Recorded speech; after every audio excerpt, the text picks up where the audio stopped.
We are live. Hello, people. Look at who we have today. I'm excited. Better hair than me. I had to throw that in there. People you thought. Big Noah, first one in the chat. Russ in the chat. Samantha Lowe, Mary Spence, Enchanting Nana. That's a fun name to say. Jersey Mike in the house. Titusville Man in the house. Lots of other people popping in. Welcome in, whether you're on Facebook, first time DisTube's been live on Facebook, or here on YouTube, where I feel like I live. I bet you know that face on the other side. Well, we're both on the other side of the screen. Cory from Cory Meets World. How are you today? Good. How's it going? It's going so good. So good to have you on the show. Crazy time on the planet. And this kind of, for me, this show and what you do and all my friends, people I've never met on YouTube, I think what you do for me and everybody on this, on YouTube and in this community is so valuable on a normal, when life was normal, but now it's less than normal. Before we even get going, I just want to say thank you for everything you do. I love your channel so much, and there's really two reasons why. Disney, and you're so family friendly, and I love that about you. I appreciate that. Right off the bat. No, I mean it. I mean it. It's a big deal to me and what I watch on and what I want to promote. So I was watching you on it was Resort TV 1 just the other night, and you were talking, somebody asked you how and why your channel started, and I really enjoyed hearing that. So I think that's a great place to start. I'll say hi to people in chat when you're done, but why YouTube, Cory? I mean, I know you love Disney, but I'll shut up. Why YouTube?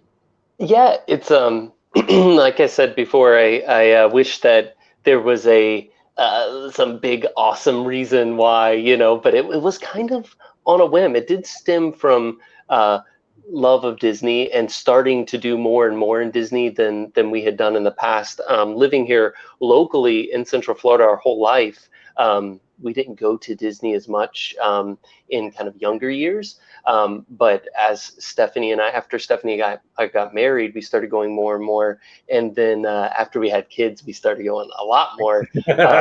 And so I was watching YouTube videos just to kind of stay up to date on news stuff. A lot of it was food related because Stephanie and I are foodies and wanting to, do research on restaurants and that sort of thing. Sure. So, and we were watching a lot of Tim Tracker, and mainly, and when I say we, our oldest Taylor was watching a lot of Tim, and she would just like watch it constantly. And I didn't say this the other night, but at one point she said, Daddy, why can't you do these videos, or couldn't you do these too? She said that at one point, and I was like, you know what, I could do these videos. And then I kind of took it as a challenge. Like, could I get her to watch my videos over his videos? And, that still never really worked. But we started doing them. Since you watched them, I have 4 daughters, and they fun of not watch my videos. So we started doing them for fun, really just to see how it would go. I love like the idea of video editing and all that stuff. It's very creative, and it definitely fills like a little creative void there for me. Sure. So we did a few. And Stephanie really wasn't into it, so it didn't like, become like we're gonna do this all the time. And took a break, and then like a 6-month break. And then I was like, let's try it again, but this time let's do it every week for a year and see how that goes. And it's going pretty good. Yeah, we got a few months in, and I was like, okay, I think we've kind of found a little stride, and that's how it all started. Well, that's a really good segue into what I wanted to ask you next. Anyway, when did you know this thing that is Cory Meets World was catching on? Because it has. So we started with vlogs, and we're doing, again, a vlog a week. I was trying to do 2 a week, and that was just too much for my schedule. So I started doing 1 a week. We were trying to get the dining reviews out, and people really loved the dining reviews. Yeah. We got a lot of great feedback from them, and it was growing, and it just started kind of growing significantly. But when we started live streaming, and that was, again, just, hey, that looks fun. Let's try that. And it is a totally different type of connection with your audience, but it's also just it feels like I don't know, like I talk about this creative gap that editing fills. Live streaming kind of fills this, I don't know if it's more of an entertainment gap. Like I feel like I'm entertaining more when I'm streaming, but yeah, this is the connection, right? It's the connection, and there's also this, I don't know, it's almost like people who are stage performers. Not that I feel like I'm performing or anything, because I'm just being me, but it's, you hear people who, you know, have been seasoned veterans that go on stage and perform, that talk about like this performer's high that they get when they're, you know, up on stage in front of a crowd. There is that same thing that happens when I'm streaming, where I just get all this energy, and it's so much fun. It's like the highlight of my week to You do. said that so well. I love how you said that. Gonzo, thank you. I know there's a lot of people in chat. I appreciate every single one of you. I'm not going to try to say hi to everybody right now just because I want to concentrate on Cory, but thank you guys all for being here. But Gonzo sent in super chat. My good buddy, thanks for the live streams. You rock. You rock, Gonzo. I appreciate you. I watched a little bit of your stream last night while we were watching Harry Potter with the kids. So I appreciate you and everybody in here who's doing that. You know, yeah, thanks to everyone in the chat. Yeah, I love it. You're making my day. If you're coming over from Cory's channel, it means a lot to me. Thank you guys all for being here and supporting him and me here on my channel. And you know, you say that. I know a lot of people who know you really, really well. And you know, you hear the first thing that people say to me about you when you come up, and you do, it's he's so real, he's so friendly, and that's just I mean, that's the best compliment in the world, right? It would be for me. I mean, there's a lot of people that are very, very friendly in this community, but you come up first every time. And I'm not just saying that because you're on my show. I would say that even if you weren't here. You are by far the most respected as it relates to just being a friendly, nice guy. And I hope that makes you feel good, because that's why I'm sharing that. Yeah, I mean, it's very flattering, and what it's the ultimate compliment, right? It's what I strive for, and what I hope that people see me as who I am, which you know, I feel like I'm completely real with everything that we do. I treat everyone the way that I'd like to be treated. Amen. And the other thing is that as we continue to go down this journey, and I've talked about this before too, about this kind of natural feeling to and tendency to compare yourself to other people. It happens. It's gonna happen. It's part of this whole community and doing YouTube and doing these things. And there is a healthy amount of competition, like, you know, where it's not really competition in the sense of there's a winner and a loser. It's more so that you're trying to level up your game. You're you know, watching other people that you enjoy watching. There's a lot of people in this community that I really enjoy watching their content, and you draw inspiration from it. And I know people who've told me they've drawn inspiration from things that I do, and it's really cool, and I love that. But I've tried very hard to not let that get to the point to where, like, I'm like playing a numbers game, or I'm like in competition, feel like I'm in competition with someone. We're doing our thing, and if people want to watch it, I love it. It's awesome. And but there's no, like, you know, there's no numbers game going on or anything like that, which really I think is a big part of it, because I think once you get to that point, that's when things start to kind of take a turn, and that's not where we are. So it's interesting. I'm a numbers guy. I'm very competitive in my normal life. I like keeping score, and but that said, comparison kills joy.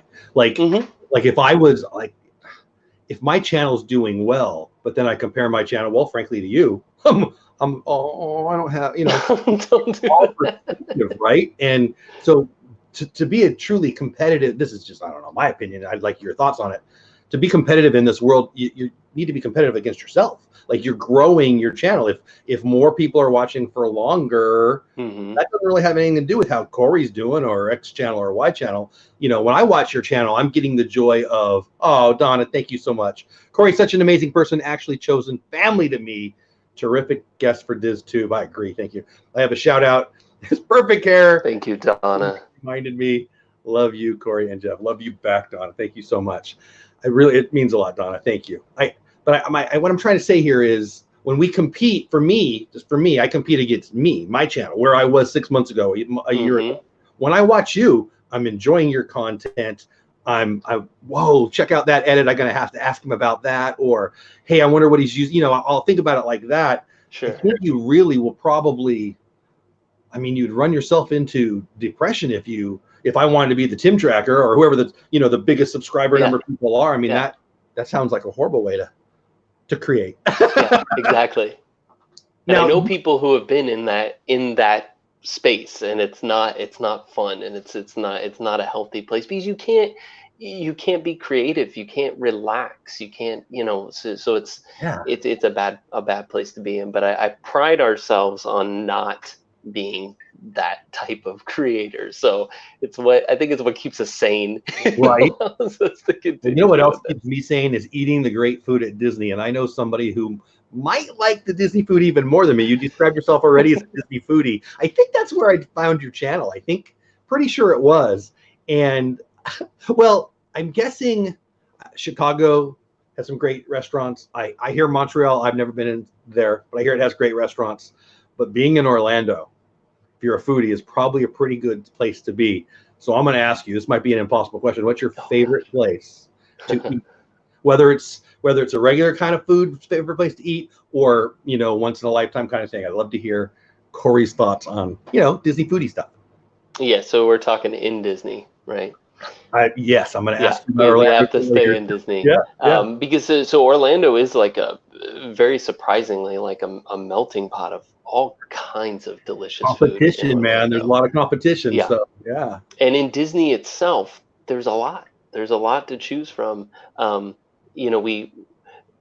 kind of separate things from like park restaurants and outside the parks. Sure. Because there's a line that can be drawn there of the type of food that is offered in the parks. There's plenty of table service restaurants in a lot of the parks, but there is I think there's a line there where some of those higher end, nicer places are pulled out of the parks. They're in the resorts and other places around property.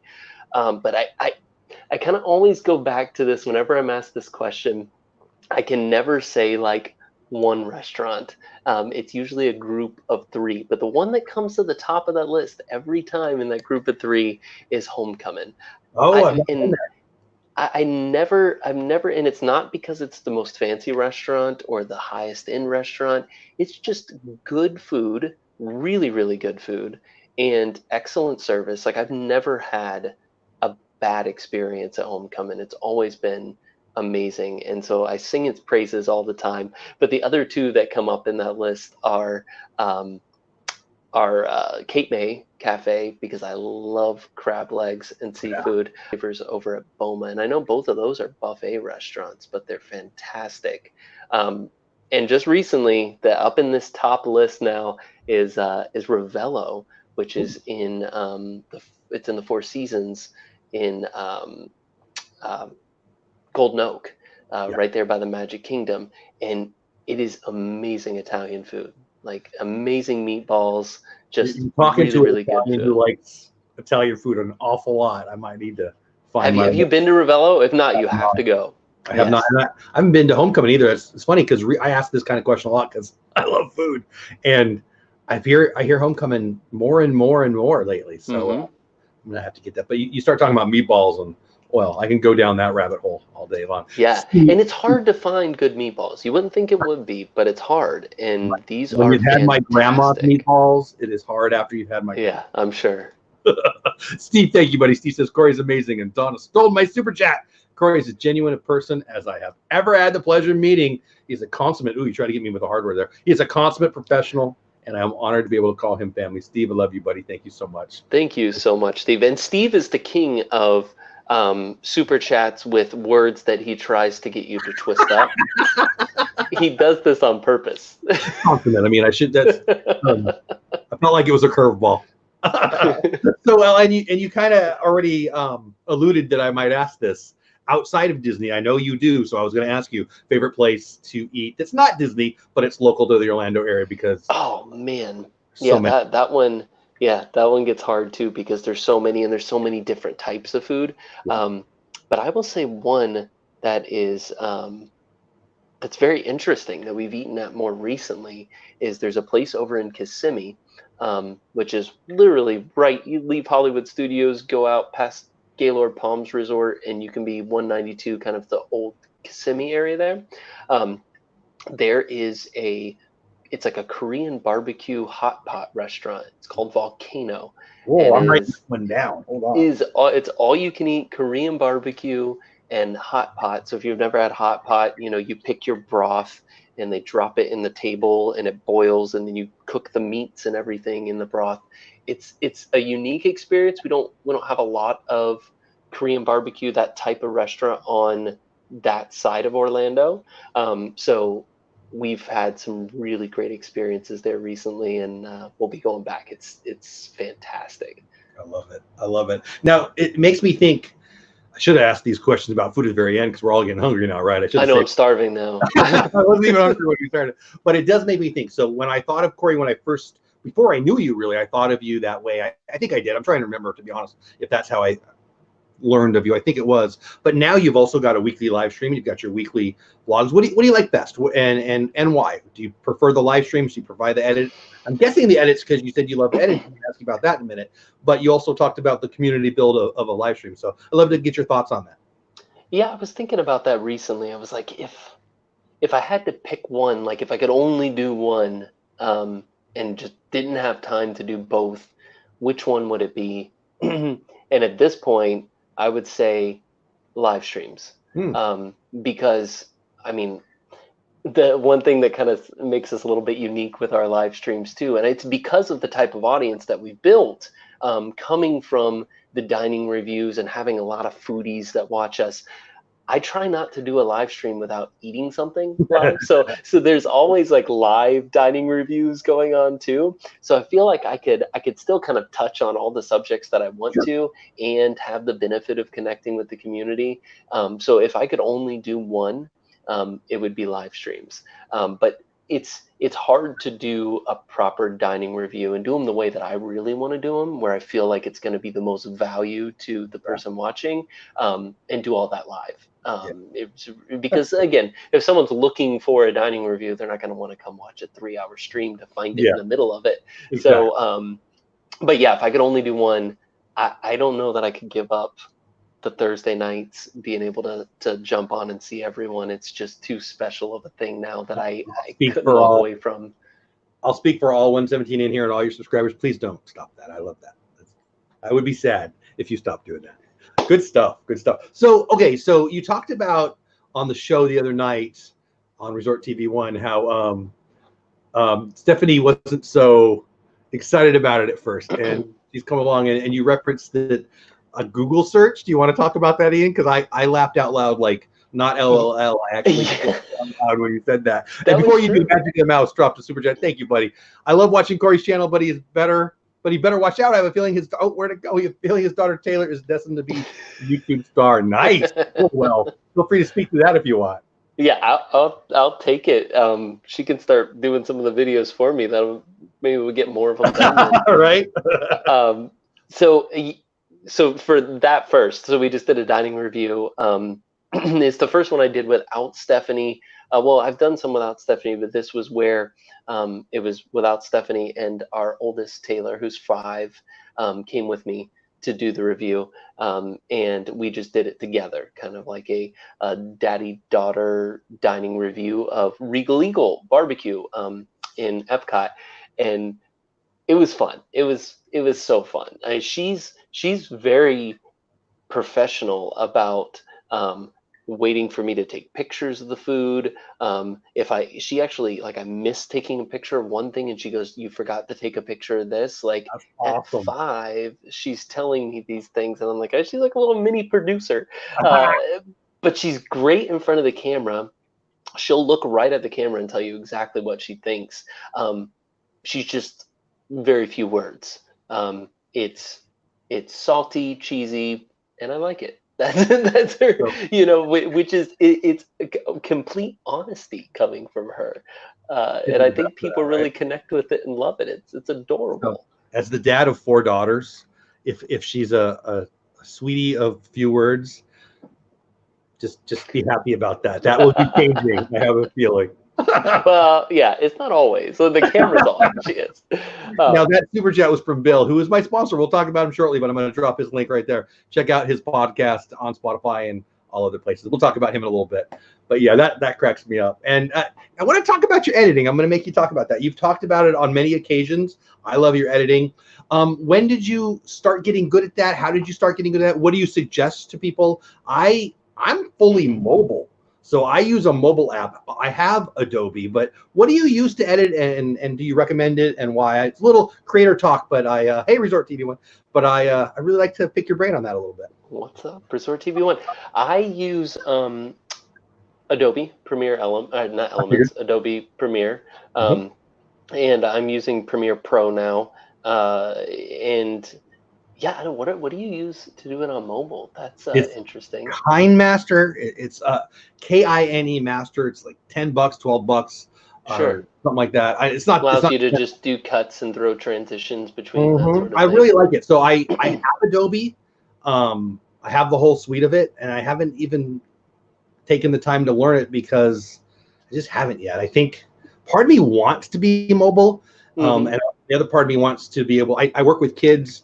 And we do some tech things, and I want to be able to teach my junior high kids that stuff. So I want to learn it for them, and then I know I'll flip to that. But yeah, a long answer. But there's so many different things out there, and they all have their different flavor. Adobe is clearly where the pros go, and I wasn't surprised you said that. But I feel like I mean, it all depends on what you want to do, right? Like even with Premiere, I'm like just scratching the surface of what its capabilities are and what you can do with it. That's kind of why I'm not intimidated by it, but I'm not ready to spend 3 months or whatever it'll take. I don't even know. I mean, it's one of those things that I mean, you could do full featured films with Premiere. But it has once you learn the basics, there's a lot of like shortcuts and shorthand things that you can do really quick, and it can help you rapidly develop these and edit these videos. But even with that, like I don't even know. I need to do more training on learning some of those shortcuts because I still spend a long time. How long does it take you to do an edit on a regular video? Oh, an average dining review is about 3 to 4 hours. Yeah. To edit it down. That's why I'm not afraid. It's not the right word, but I put the time into A. Do I want to spend time on B? And I will someday. Pete, love you, my man.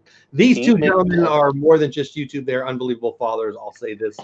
Although Cory copyrighted, you guys are amazing. P.S. It does look like before and after on the hair. Oh, man, goals.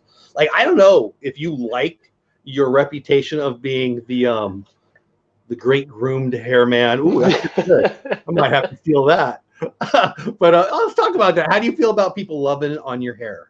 I mean, I did not expect that whatsoever. I had there was no idea or reason. Your logo on your coffee this week was but I did that. So all of those logos and stuff that are for the t-shirt and stuff, like I didn't have any t-shirt designs, and people kept saying, oh, you need to make t-shirts, and so that design and that whole idea came long after the hair became a thing. So that's why I was like, it has to be on the shirts. It just has to be. And it was nothing. Like I had no idea like that would be a thing. So it just it took off. And had a thing of its own. I have no problem with it whatsoever. Just as long as I don't lose it all in the next couple of years, and then it's like everyone's looking for it. 30 years down the road, Cory. Well, missing the hair. You never know. But I don't mind it at all. I think it's fun, and hey, it's. I think having a YouTube channel, being an influencer of any kind. I mean, even if you're, just doing Instagram or whatever it is, there is. I don't think enough content creators pay attention to building a brand around themselves Well and said. how important it is to build a brand around yourself. It's not just about, making the videos. You want to, people need to know what they're getting ahead of time. People that are in the community, they've already subscribed to you, they know what they're going to get. They can quickly understand what you do, what you're all about. And a lot of that is the appearance of how everything appears. And the hair just became an easy way to kind of help to brand the channel, and I'm thankful for that. I'm thankful that just kind of came out of people commenting in streams, and it just became this thing. You never know where it's going to go. I think Donna was probably the kind of at the top of the list there of people who started pushing the perfect hair thing in the beginning. So I guess we, like many things, we owe it all to Donna. Right? I mean, we owe so much to Donna. And I do have to say, I did get a call today from someone who identified himself as Mario the Barber, and he wanted me to say hi, and he wanted me to, and he knew that you would do exactly what you just did right there. And I'll just leave it at that. I could use Mario right now. Is he doing like house calls? Because my barber's closed, and this is not going to last much longer. I love it. I love it. Yeah, your attitude is awesome about it. It's so fun. What are some other things that have come up from your YouTube channel that you didn't anticipate? I mean, I know for me the first time, and what am I? I don't know. I'm probably 1/8 of your subscribers. I don't even know. I didn't look at your numbers. I don't know my numbers that well, or at least tonight I don't. But I remember the first time I got recognized in the parks, and my favorite part about it was how my daughter hated it. Hated it. Do you remember the first time you recognized it in the parks? You talk about being an influencer. I'd love to hear about that. Oh, the first time, yeah, I believe I do. I believe it was at Epcot, and yeah, it was a shocker. It was a surprise. So I had, and Josh is in the stream here, Resort TV 1. We had already become great friends. Oh, in streams. What's that? I think my internet got a little weird, but hopefully we're all good. Are you good? Yeah, I can see you fine. And so I was, I had seen how people would come up and notice them and approach them. And so I kind of, they weren't noticing me or talking to me, but I was around when that was happening. So when it first happened to me when I was alone, yeah, it threw me off. I probably was a little bit nervous to even kind of talk. Like I don't, again, not that I am putting on like a show. I am who I am, and so I'm like trying to hide anything. Sure. But it was just this like this instant fear of, oh man, what if I'm not who they think that I am, or I don't, like, you know what I mean, like yeah. I want to act myself and be myself because that's who I am, but there's definitely this kind of nerve thing that kicked in.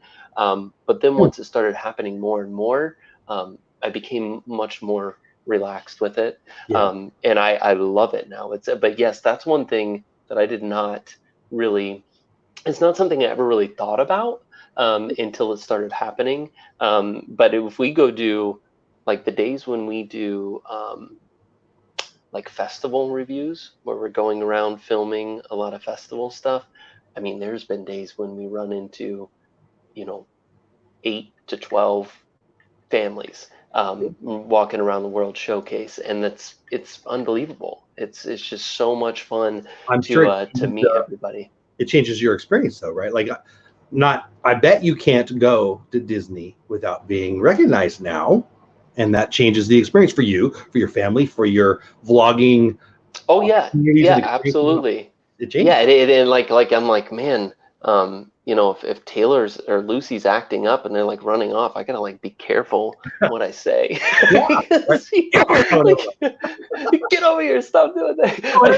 Because you never know. You never know. Yeah. I mean, you make a good point. I'm a dad. I remember, my 18-year-old, when she was 8-year-old, 7-year-old, I was at Jungle Cruise in Disneyland, and she bolted. I don't even know she bolted. She wasn't where I thought she was, right? And I remember that.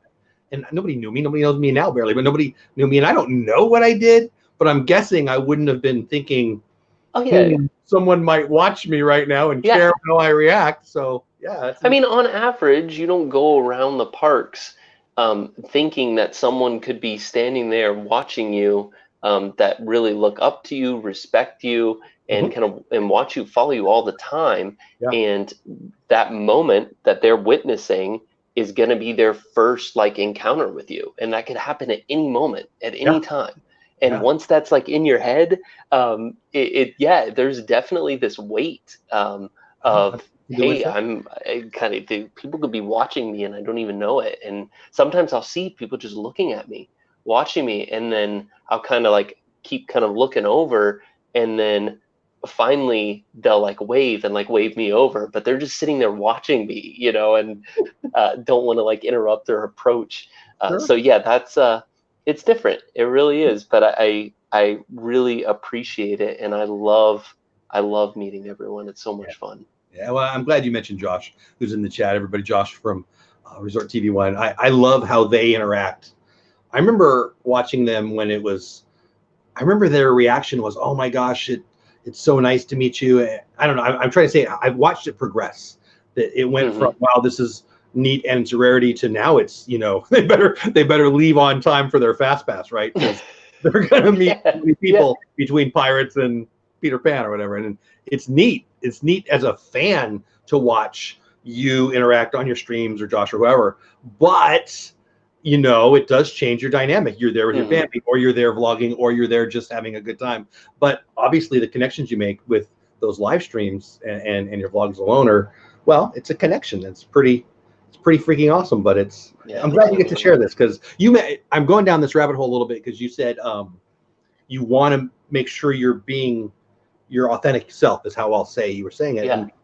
And of course you are. I mean, you're either an actor or you're you. Obviously, vloggers, I guess there's some that are actors. I shouldn't say they're not actors. I'm sure there's some, but boy, that would be tiring. I'm guessing, but you still turn on. Like, I mean, we're talking before the stream, and when we go live, I say, hey, I don't talk like that when I'm not live. I mean, it's a little different, but it's not fake. I don't know. There's this. So I guess the best way to explain it is once I start streaming and I get going, it takes a few minutes, I think, still with me to kind of just settle into the stream, where you feel just like I'm completely comfortable, I'm relaxed now, let's go hang out. And I've said, like, on the way to the parks, sometimes on Thursday evenings, I'm just driving alone to wherever we're going to stream, and I will get nervous about the stream. Like, and a lot of that is because I don't completely, there's been some streams where I plan out, like, we're going to be here at this time, here at this time. I don't do that often. So there is this unknown of what's going to happen. Like, is it going to be a fun stream? Are people going to enjoy it? Is it going to rain tonight? Is the crowd, is the camera going to lag at this spot where it normally doesn't, but does sometimes? All these things are like running through your head. And so once we start, it doesn't take long. After maybe 5 minutes, I am like ready to go and settled in. So I feel like at that point, I'm my comfortable, normal self. But you know what it's like, and I think it's pretty normal for most people. When you meet somebody new, especially in a like a sudden, you're not expecting it, right? Someone walks up, you meet somebody new, and you're talking to them. Your mentality and the way you carry yourself can change temporarily, where you're kind of a little bit more, a little bit of a wall comes up, because you don't know this person, they're a complete stranger. And so that's kind of what I'm getting at, is just wanting to stay relaxed enough to where I don't let that wall come up and kind of feel like standoffish, because that's not who I am, but it's kind of a natural thing when you just run into a perfect stranger. So that's what I'm gonna get at with that. That's good stuff. Well, I'm going to talk to you about some of your love for Disney here, but I'm going to talk about my sponsor real fast. So I just dropped the link to, I think I did. The button doesn't work. There we go. Now it drops to my buddy and our sponsor of the show, Magically Mouse TV, the Magically Mouse podcast, where each week your host, Bill Guerrero Sr. and Bill Guerrero Jr. will be bringing you the latest Disney news and discussing everything Disney. Coming up in March, which is basically done. So on the Magic of the Mouse podcast, they have two special guests, Richard, the Orlando guy, and Lynn from the Lynn Project, 2 episodes each. New episodes drop every Wednesday morning on all major podcast apps Apple, Stitcher, Spotify, Overcast, iHeartRadio, and Google. Everything about him is awesome, except he's a Phillies fan. Other than that, I love him totally. So get over there and give him some love. Seriously, I love podcasts. I love Disney podcasts, and he's one of my favorite. I do want to talk to you about that. So do you have favorite YouTubers outside of the Disney world? Do you have favorite, other content creators that maybe aren't Disney that you listen to that you might want to recommend? Maybe they inspired you to do what you do, or maybe not. To be honest, I don't watch a lot of YouTube outside of Disney stuff. And a lot of that, again, with the Disney stuff is me just trying to get inspiration, trying to stay up on news and those sorts of things. I was actually just for fun going to look over to see who all I was subscribed to, because the ones that I do probably watch more than any would be those that offer advice just for YouTube creators and that sort of thing. I'll catch some of those live streams every now and there's actually a couple out there that do live stream specific talks and tips on some of it's more technical. Some of it on the just general YouTube tips are more about SEO and those sorts of things and how to rank videos better. That kind of stuff I'm very interested in. It's a whole nother thing, right? People think that you just go make the video and you upload it to YouTube. You can, and if it catches on and does well, then maybe that's all you have to do. That'll work, but yeah. But there's a whole nother side of it that that you can spend just as much time trying to prepare to rank your video as you do editing your video, just pretty easily, doing keyword research and those sorts of things. So there's some good resources out there for those types of channels. I can't think of any of them off the top of my head right now to shout out, but other than that, there's not really. Now the girls, they watch all kinds of YouTube stuff there. We let them kind of subscribe to these few channels that they really like, and it's the ones that everyone watches. That's why they have like 20 million subscribers. My daughter's on YouTube all day long, and she can't find my channel if I put it on for her. But I know what you're talking about. I love some of those channels too. So my show after this is called Creator Talk, and my co-host and I, Lynn from the Lynn Project, talk about those things. But I've had Rob from TubeBuddy on, and we like talking about those things. Tonight we're talking about Instagram and the return on investment of cross promotion, stuff like that. But I love that too. I love the Nick Nimmons. I love all of that stuff. Roberto Blake. I mean, if you aren't interested in what he was just talking about, you definitely want to check out, in my opinion, the Nick Nimmons, the Roberto Blake, Sean Cannells, those kind of people. But anyway, okay, let's talk. I've been following Sean from the day I started thinking about doing YouTube. You guys have a lot in common, and that's a compliment, if I may say. Yeah, so I appreciate that. No, Sean is, and I've talked to Sean before. Sean is one of those. He's one of those very. He is who you see. The nicest, family-oriented, just great person. So it's what you get. Did you happen to see him and Nick Nimmons' rap battle? No, I didn't. I will send it to you when you're done. It's pretty dang funny. Anyway, but I love that guy, and if you're interested at all about creating, I highly suggest Sean Cannell, who he's mentioned. And it's a neat story with Sean. I want to talk about you, but his story is he was just doing it for a church, and he lost his job and grew from there. And I can relate to that. I'm not going to dive into that right now, but whatever. We'll talk off stream maybe one time. I really like that guy a lot. Okay, so Disney. I'm guessing you have a favorite park. I mean, you're at all the parks all the time. I think you probably guess what your favorite park is, but for the people, I might be wrong. What's your favorite park, and more importantly, why? Yeah, this is another one of those really, really difficult ones, because I like different ones for different reasons. But when it comes down to the whole idea of if there could only be one, if after all this craziness goes down, they can only reopen one. Let's pray that doesn't happen. But if that happened, actually, I saw some interesting stuff today about like the staggered like opening possibilities of what will the ramp up of operations be. But it's Magic Kingdom. If there was only one, it's Magic Kingdom, because and a lot of it for me is I'm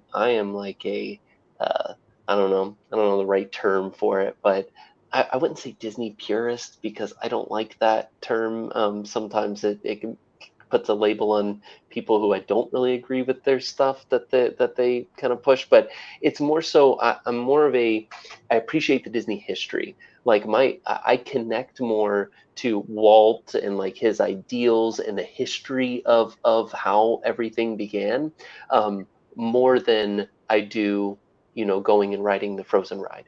It's all for me.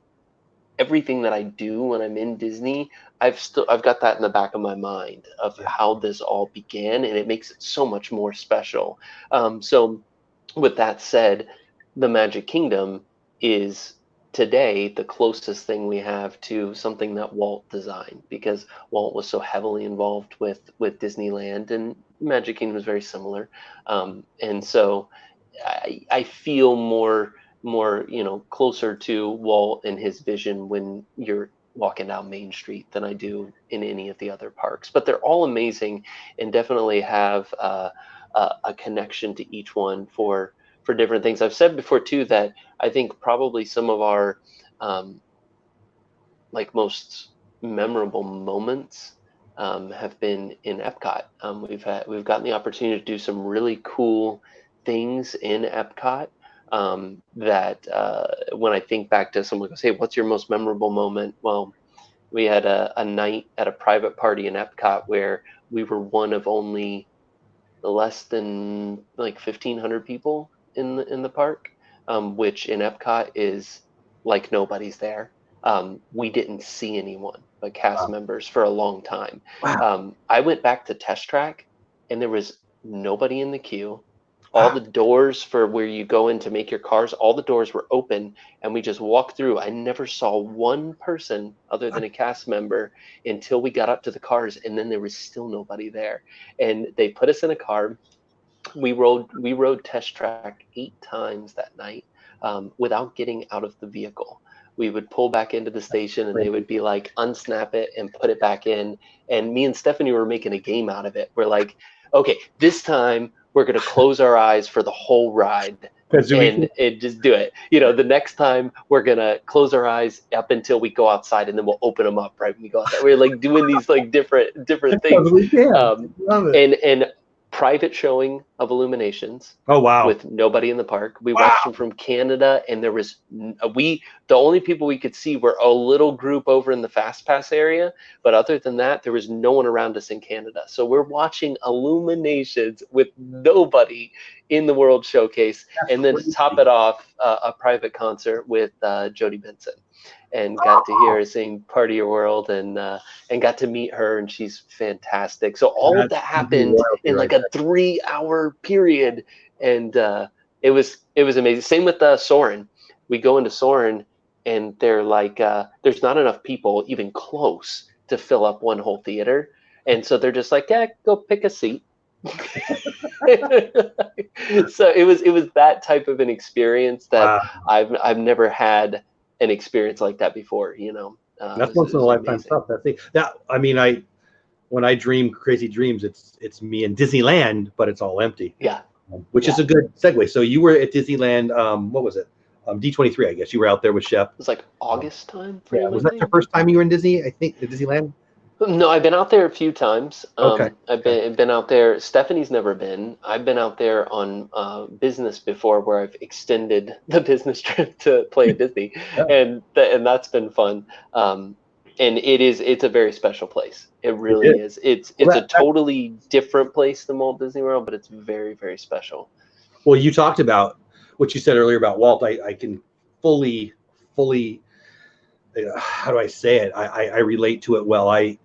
The person I love the most that is not related to me, that I've never met, that is not part of my faith, is Walt Disney. I mean, what man did more to create smiles in our age than him? And to think I got to walk, I'm a Disneyland guy. I grew up in Southern California. I got to walk that main street where he walked. I get to, and you get it. Like what you said, you get it. That's the magic of being I think you call it a Disney purist. I would just call it, for me, it's just an old dude from Southern California. But he created it for his daughter.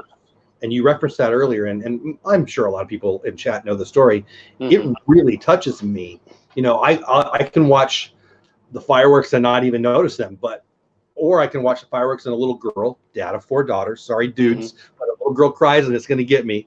And she's looking up at Tink and tearing up, and I think of Walt, and I want to thank him. And I love that you love that. I mean, I already knew that.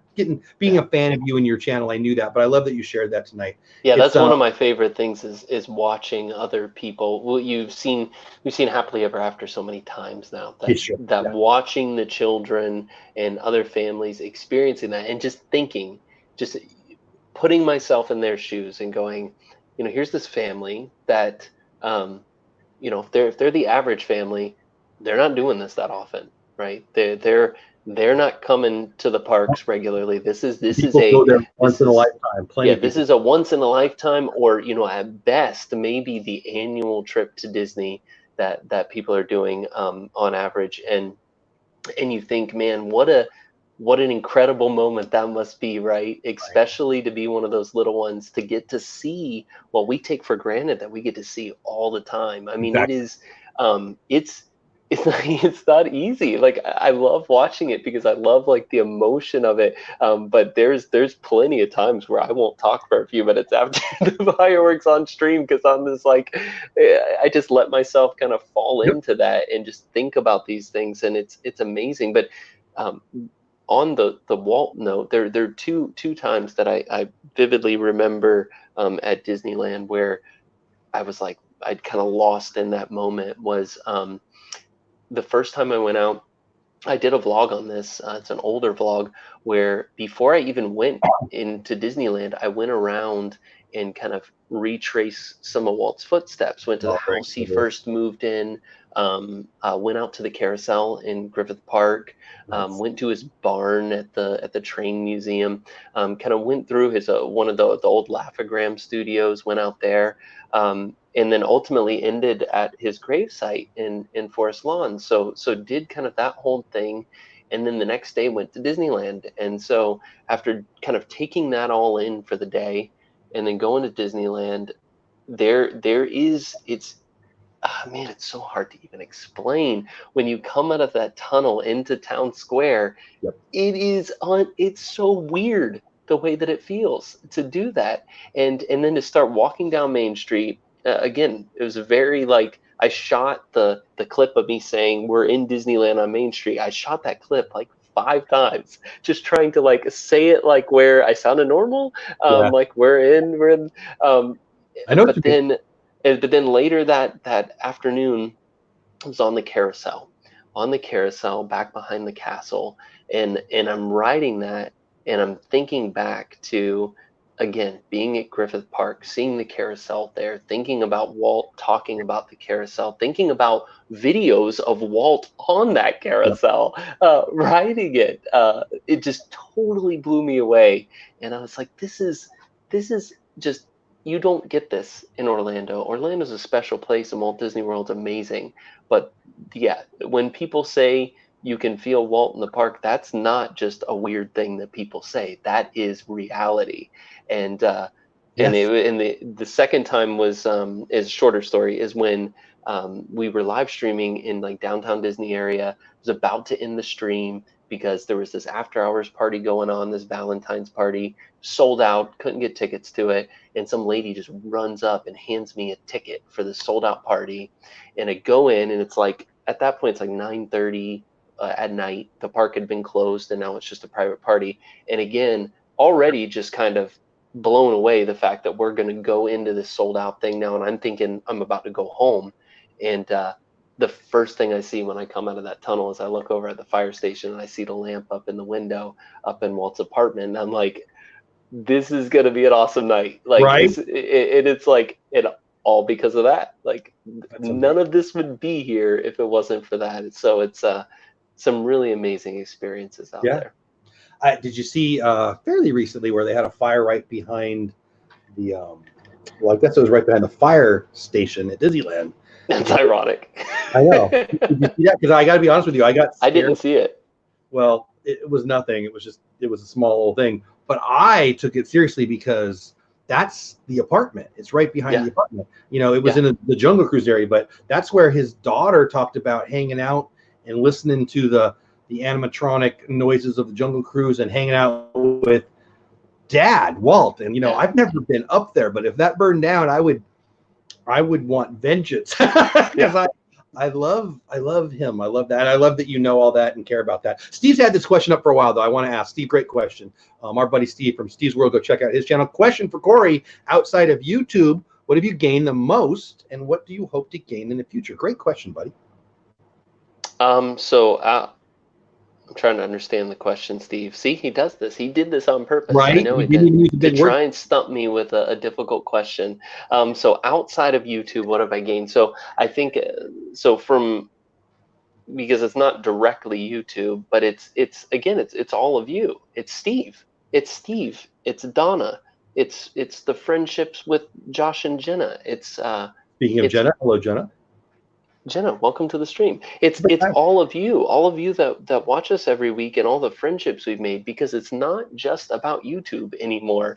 And that's the insane thing to think about. Like, again, there's all of these different things. Like, I thought about this the other day. I was talking to Stephanie about it. I'm like, you realize that more than half of the people that I talk to and interact with now on a daily basis, just in my regular life, are people that I met through YouTube. That people I met in this Disney community, that's where they all came from. I mean, the Diz and That guys, and Dale, and again, Josh and Jenna. Josh and I text many, many times throughout the week, multiple days a week. And guys, again, Shep and Dave and Steve and Dale, we are like on a group chat where we're talking pretty much every day. We wake up and like tell each other what we're doing for the day. So it is I don't know. It's unbelievable to think that all of that can come out of this. And these aren't just, casual, oh, good, nice to see you every once in a while type of relationships. These are true friends. Like, people who I care deeply about, like about them, about their families, and about the things they're going through. And it's hard in life to even make friends like that, to find people that you can connect with like that. It's not easy to do. And the fact that we've been able to find so many just out of this little channel is it's unbelievable. And that's the greatest thing that we've gotten out of all of this. Yeah, that's really well said, Cory. I've said before, I'll say it again because you just said that. I would have laughed at anyone who said, hey, you're going to get to know all these people that you don't know now, and they're going to be the most important people in your life in 2 years. And in less than 2 years, I didn't know any of the people in chat. I didn't know you. I didn't know. They wouldn't even been names I've heard of. They were non-entities in my life. And now I still have my friends that don't get YouTube or aren't into the Disney World, but I talk, like you said, we talk to people in this community way more than everybody else. It's just, and it's neat. You said it. It's the connection, right? Like, and I blame Walt, and I thank Walt. I'm a man of faith, and I pray a lot, but well, let me go this way. I'll say it this way. At work, I'll ask the question a lot in interviews: who would you get to have dinner with if you could pick anybody? And for me, when you get out of my faith and out of my family, it's Walt, and it doesn't really matter who else is there. I mean, that's who I just want to say thank you to, right? I mean, that's really it. And then can I just listen to you talk, sir? I mean, I'm mad at him for not living long enough for me to hang out with him, but that's a whole other thing. And again, I always wonder, what that would be like, because we know a lot about him and about his personal life, but and we know the stories of what people have said about how they spent time with him, but it doesn't take away from what he's done. But would we be disappointed? Because are we holding him, putting him on too high of a pedestal? Here's my list: Jesus, Walt, nobody else. So yes, absolutely we would. Sorry, we would be like, wait a minute, this is the guy. This is the guy that. How did you manage to do all of this? I'm mad at him for smoking. How dumb is that? And I totally know. I always have been. Yeah, I think we definitely would be like really surprised because just knowing kind of how businessmen were back in that time too, compared to kind of modern days today. I think if you sat down with Walt, I think people in their mind today think of uh, like someone like Bill Gates and these these innovators of today and these CEOs Yeah, of today and like there's and think nobody like about kind of but it wouldn't be anything like that. It would be anything like that whatsoever. I agree with you totally. And I think it would be amazing. I really do. But I just I often think about would we be disappointed No if we one sat can down with be Walt? as good as we put the pedal up there. I mean, that's my opinion anyway. I don't know. Let me know what you think in chat, guys. Guys, we're kind of almost at the end. I can't believe it. We joked about how fast this hour is going to go. Told you, my goodness. Yeah. If you got a question for Cory, and again, I feel bad. I have not said hello to as many people in chat as I normally do. I see you all. I love you all. I'll definitely go back and watch the comments. But thank you guys all for being here and to support Cory and support me. It means a lot. It means a lot. So if you have questions for Cory or for me, now's the time. I am going to drop a link one more time for my sponsor and my buddy, and we're going to talk about him. Let me get that up and running. I hit the wrong button. There we go. So get over to his podcast. I'm giving you the Spotify link. It's everywhere. But Bill is awesome. Be sure to follow Magic of the Mouse Facebook page and join the almost 7,000, actually it's over 7,000 now, who enjoy their daily Disney news posts and photos there. You can also find Magic of the Mouse on Instagram, Twitter. Just do a search for Magic of the Mouse. Also, be sure to check out the Magic of the Mouse TV channel and their YouTube channel. And don't forget to subscribe. Hit the notification bell to be notified when they post a new video of the Disney parks. Again, guys, I love Disney creators. I love getting to create, and I love people who support creators. Please go support Bill. He's a great guy. We've got a lot of things planned. He's a baseball nut. I'm a baseball nut. We got a lot of things going on as soon as they figure out what's going on this planet and get us baseball back and everything else. Donna, and guys, I could not highlight all the neat comments. I've been watching them. So many good comments tonight, and every Sunday I appreciate it. But tonight it just seems, I don't know, it's almost the emotional line, and I appreciate that, and in a good way. Donna says, this community literally saved my life. You all became my chosen family. I love that term.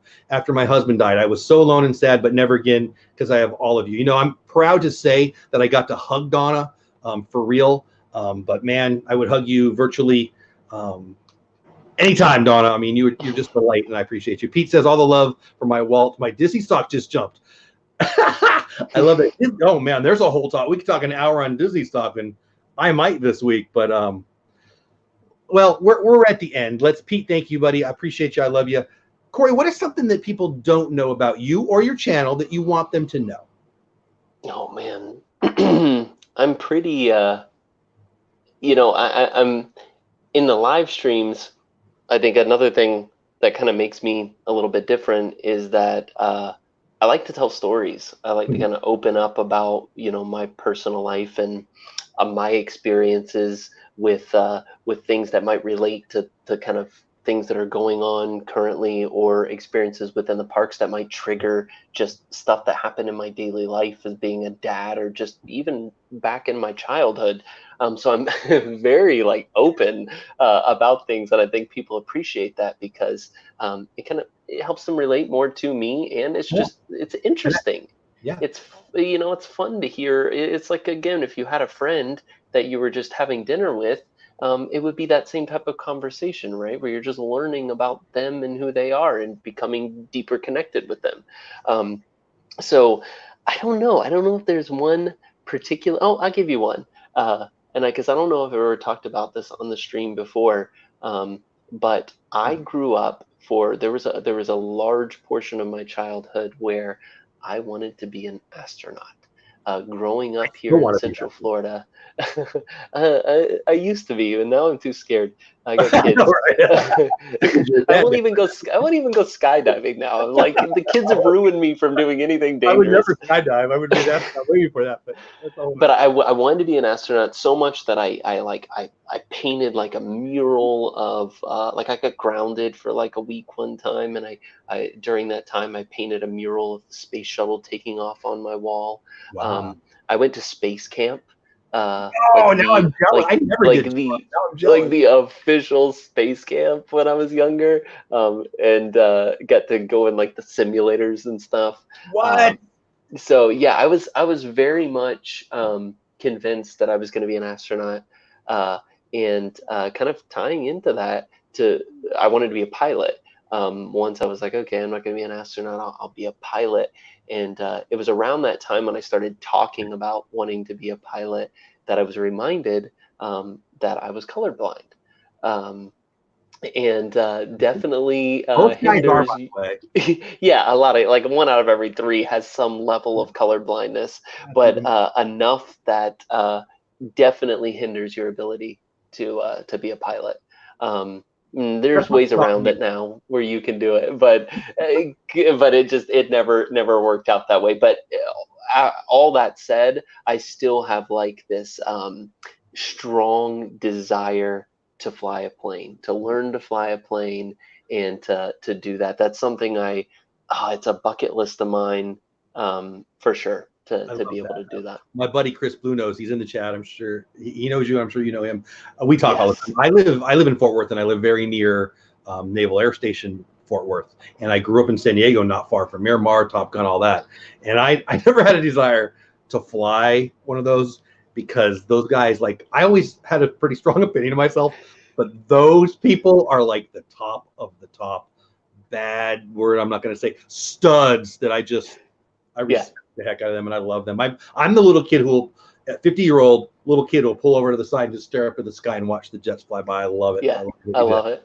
It's amazing. Angela Pirate Princess Red, thank you so much for the super chat. That means a lot. Love you to death. And I'll just take this platform in case there's anyone out there that knows anyone with the Blue Angels or the Thunderbirds that would be willing to take me up during one of the air shows, because they do this. This is a thing. It's not like but you have to know someone who can kind of connect you to that. But this is the big PSA. Let's get Cory up with the Thunderbirds or the Blue Angels. I'll take either one. They're both amazing. And if we can make that happen. I have a friend who has a friend. I'm not sure. I'll have to see how much pull I have on that. Just keep pushing it. Everyone, tell everyone you know. I don't know. Yeah. Seven. What is that? 7 things of Kevin Bacon. How many things from Cory do we need to get him on the Blue? It would be. That's a once in a lifetime thing. That would be amazing. Oh, it would. I don't want to throw up in front of people. I don't want to throw up ever. That's so funny. We'll talk more about that. Stacy's got a great question, but first, have you met an astronaut? Have you got to meet an astronaut? Yes, I've met multiple astronauts. Yeah. I was at a work conference, actually, doesn't matter, about 3 years ago, and I got to meet an astronaut, a real astronaut, and I was probably 47, 48 at the time. I'm 50 now, and I felt like I was a 9-year-old little boy. It was like the most exciting thing.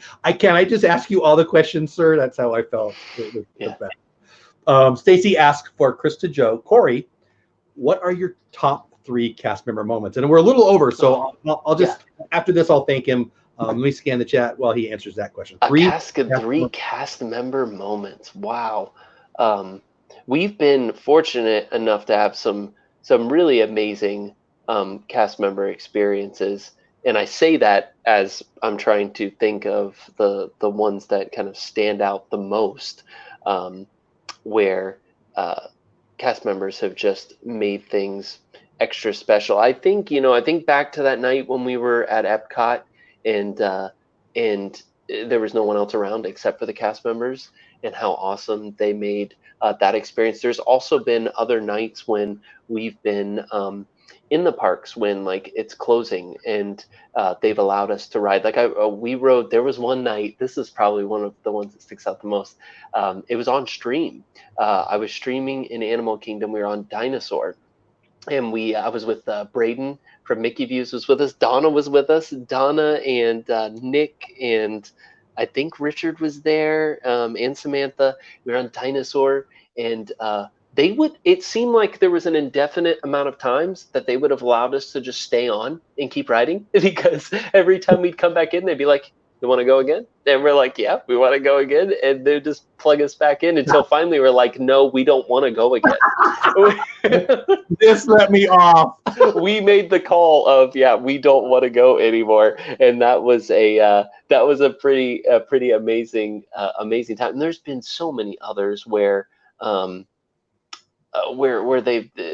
cast members have just done things to make things extra special, and you've seen them on the streams. Some of them in restaurants where they'll go the extra mile, like bring us out a dessert and make a little special moment. They sure know how to customer service the heck out of you, don't they? I mean, it really is amazing. And people talk about this idea of certain things being better in Disneyland. And I will say, like, not saying that there's anything wrong with cast members in Orlando, but there is a different level of pride and connection that a lot of those Disneyland cast members give.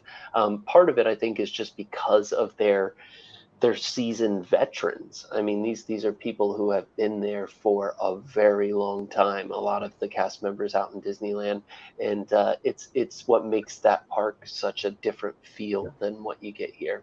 Yeah, we don't have time tonight, but I'll actually have my wife tell the story. She's told little pieces of the story on streams before, but the cast member stories that we have that would blow people away. They're almost all in Disneyland, and that's just because we're from there. That's where we live the most. Mm-hmm. But the training they do, I'm not going to dive into my work here, but the training I do at my work is 100% emulated off of the training they do at Disneyland because they're better than me, and it's just brilliant. And I don't know, I love it. I love them. There's no level of Disney that I don't love, from the history of Walt to the business side of it, to just being in the parks, to the movies. I didn't even ask you about your favorite characters or movies. We're a little over time. I did want to point out Paper Scissors Vacation. One of my classmates' grandpa was Neil Armstrong. Dang, wow. That's cool. I have seen Buzz. Buzz really? With Neil. I've seen Buzz, but are you? No, I wasn't the guy who punched. Love that video. He punched somebody too. It was like, no, I've seen him, but I didn't get to meet him. I got to hear him speak. But Apollo 13, Fred Hayes, who flew on Apollo 13. I actually have an autographed picture from him to me, where he autographed it to me from so Fred Hayes. And see, that's a different type of astronaut, right? Like the astronauts back in the Mercury, Gemini, Apollo days, that when you talk about like right stuff, they were like daredevils. Like these guys were these guys were the top combat pilots like in the world, a totally different breed than the scientists that go up into space today. These were the guys who paved the way for everybody else. They needed to put an envelope in, you might die. Yeah, exactly. World, yeah. So I have such a respect for them, and I love that whole era of space travel. I highly recommend, if you've never seen it, and oh my gosh, was it an ABC show? It might have been ABC.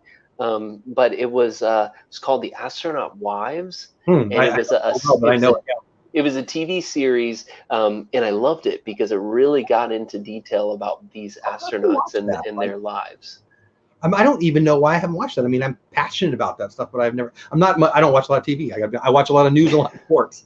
Too much and news. It's cool because you see its connection to here in Central Florida too, right? Because a lot of people forget that here in Orlando, we're only, like an hour or less away from the Space Center.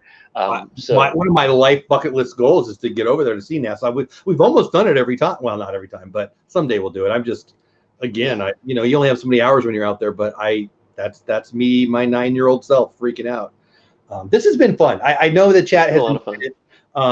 Love your comments, everybody. Blue Nose, by the way, thank you for the super chat, super sticker. Love you, buddy.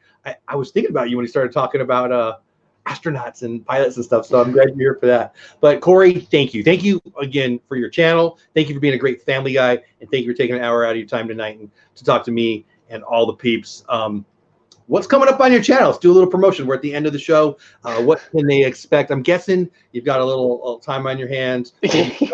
But what do you got coming No, up? we're definitely in a funny time, right? We With are. Funny people is a good word for who it. focus on Disney content. It makes me jealous for all of you who cover Disney stuff from home, because it's like you're used to this. You're used to not having the Oh, I parks to do go quick. to and create new content. So it's like you know how to come up with stuff every week and how to kind of to put all that together. So it's definitely And new it's to different, those of right? I us. mean, Yeah. before you finish, I got to say, my two passions outside of my faith and my family are baseball and Disney. Baseball and Disney closed on the same day, and both days both organizations said, "Oh, we'll let you know. We'll be open maybe someday again." It was like the worst day ever. So I don't know. You can be jealous of me if you want, but I'm crying over here. So we're trying to figure out what can we do to my approach so far has been, how do I fill this time with something that allows people to see a different side of us? Hmm. Um, take this as an opportunity to connect with our audience in a different way than we normally would, right? Opportunity. Because right now, because when we're out streaming in the parks, we're doing the dining reviews, we're riding rides and doing all that kind of stuff, and but people don't get to see kind of our us, like us in our house and doing things in our house, and just having conversations that we wouldn't normally be able to get into that deep Yeah. of a conversation. So we're that's my goal until Disney opens, is to still relate it to Disney in ways, and still have those conversations and connect with everyone on the thing that we love so much, Disney, but do it in a totally different way. So this week, I haven't even said to anyone yet what we're doing this week for the Thursday stream, but I'll say it right here. I won't give you all the Here details, first. I like but it. we will be at home again, of course. Big shocker. Uh, but we will be cooking again on the stream this week, but we will be cooking something straight from a Disney park. Something that we've cooked many times and has turned out fantastic, and I can't wait to do that. Uh, I'm probably going to post it ahead of time, and post the ingredients list, and encourage people to cook along with us in real time, because it's all going to be in I real love time. this idea. So to do it with us, cook it. Let's cook it at the same time, and Here, let me and check my work also calendar. Oh yeah, I'm open. and also, I collect a lot of Disney stuff. I have stuff that's kind of has a historic significance to it, but then I've got just things that I collect because I find them interesting. And I figured, why not just gather all these boxes and stuff, and let's see what's in them. Let's see what all I Those are actually two have. things that you've got me for sure. Thursday nights are sometimes tough for me, but not this week. So I'm sure. So it'll be I'm fun. We're forward gonna be cooking something delicious and going through all of our stuff. to it. Let's see. And I'm not even gonna like empty the boxes out first. I'm just gonna open them up on stream, and It'll be a surprise. let's see what we find. I love it. I hope you have a long scheduled time for that, because I'm going to want to see it all. Yeah, it'll be fun. I love it. Well, this has been fun. I did keep you a little over. I know you said it was okay, but I want to respect. Oh yeah, you got it. But I appreciate it so much. Thursday night, cooking and collecting with Cory. Somebody hashtag, that's a long hashtag. I guess that won't work. But I had fun this hour. I hope you had fun this hour. Guys, I can't imagine there's anyone here who's not subscribed to Cory's channel already. But if you're that one person, get over there, give him some love. Also, I've got his Instagram here. Anywhere else you want to share, I'll drop your Instagram link in there. Where else can they find you if they just want more besides YouTube and Instagram? In Instagram and Facebook, I find that we get a great connection with people on Facebook. When I make posts there, good conversations and comments come out of that. People are very active on the Facebook page. So follow us on Facebook and on Instagram. We also have a Twitter. Not as active there as I am on Instagram and Facebook. So, but follow us on all the things, wherever you are. I love your email. How can they get subscribed to your email newsletter? Oh yeah, absolutely. The email list, CoryMeetsWorld.com/email will take you to the page. just put in your name and email address, and that's all I need. And I'll shoot you out email notifications. Like one went out early this morning talking about this stream, just to keep you in the loop on what we're doing. We won't spam you with stuff. It's just got to keep you in the loop. Also, we did recently, and we're going to do more of them, giveaways that are specifically for the email list. And now that I say that, we might do one Thursday night. Nice. A giveaway where I've got some things that I've got like doubles, triples of that you're gonna cook, you're gonna collect, and then maybe an extra egg roll. Maybe I don't know what he's cooking. No, when we're going through the boxes of stuff, maybe we'll just like every once in a while throw something into a prize box, and at the end of the stream, we'll just give away that box. Do you have Grubhub? Can I get Grubhub to bring it to Fort Worth? I look that out. They're on fire right now. This has been a blast. Cory, love you. Love your channel. Love your family. Please tell Stephanie thank you for letting me steal you for an hour. And your kiddo too. And everybody in chat, get over, give him some love on his channel. Be there Thursday night. I will be cooking and collecting and maybe even a giveaway. What do you think? I really do. Stick around. I'll say thank you. Everybody in chat, it means a lot that you came. Shoot, we still got 140 even at the end. That means a lot. I will be live, well, shoot, in about 15 minutes with Lynn on my channel. We're talking about Creator Talk, talking about Instagram, the algorithm, return on investment, all that stuff. So if you're a creator and you're interested in that kind of thing, we do it every week. Probably talking a little bit about TubeBuddy tonight too, but that's a whole nother thing. Some of you are the same, some of you are different. I get it, that's fine, but come on by if you want to see more of that. And again, get over to Cory's channel. I feel like I've been talking too much. I appreciate everybody here. Be safe. Go wash your hands. Check on a friend. Just give them a call. Send them a text. It's even more important this week. I'm going to shut up now. Cory, thank you so much for your time, buddy. Thank you. Bye, everybody.